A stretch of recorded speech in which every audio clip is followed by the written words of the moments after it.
வகைகளை வந்து நம்ம சும்மா சாப்பிட்றதுக்கு முளைக்கட்டி சாப்பிட்டா அவ்வளோ ஒரு சத்து. பச்சை பயிரெல்லாம் முளைக்கட்டி அப்படி சும்மாவே சாப்பிட்றலாம். நான் தட்டாம்பயிரை வந்து முளைக்கட்டி வச்சுருந்தேன்.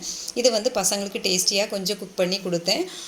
இந்த உப்பு ஜாடி வந்து நான் வந்து மூடி வந்து உடச்சிட்டேன். அதனால் நான் ஒரு புது மூடி ஒன்று ரெடி பண்ணி அதை மூடி வச்சுருந்தேன். என் மகனுக்கு வந்து அந்த மூடியை வந்து போடுறதுக்கு மனசே இல்லை. அதனால் அவன் ஃபெவிகால் வச்சு அங்கங்கே ஒட்டி ரெடி பண்ணி அம்மா இதை தான் நீங்கள் யூஸ் பண்ணணும்னு சொல்லி கிச்சனில் கொண்டாந்து வச்சுட்டான். இப்போ இந்த தட்டாம்பயிருக்கு வந்து ஒரு தவாவில் வந்து 2 ஸ்பூன் எண்ணெய் எடுத்துக்கணும். அதோட கொஞ்சம் ஜீரகம் சேர்த்துட்டு ஒரு பெரிய வெங்காயம் கொஞ்சம் உப்பும் சேர்த்து ரொம்ப வணங்கக்கூடாது. வெங்காயம், ஒரு தக்காளி, ஒரு பச்சை மிளகாய் சேர்த்துக்கணும். எதுவுமே வந்து ரொம்ப வணங்கக்கூடாது, லைட்டாக தான் வணங்கியிருக்கணும். அதுக்கப்புறம் நம்ம ரெடி பண்ணி வச்சுருந்தோம் முளைக்கட்டின அந்த பயிரை வந்து நல்லா வாஷ் பண்ணி அதோடு ஆட் பண்ணிவிட்டு அதுக்கு தேவையான அளவுக்கு சால்ட்டு கொஞ்சம் கருவேப்பிலை போட்டுக்கணும்.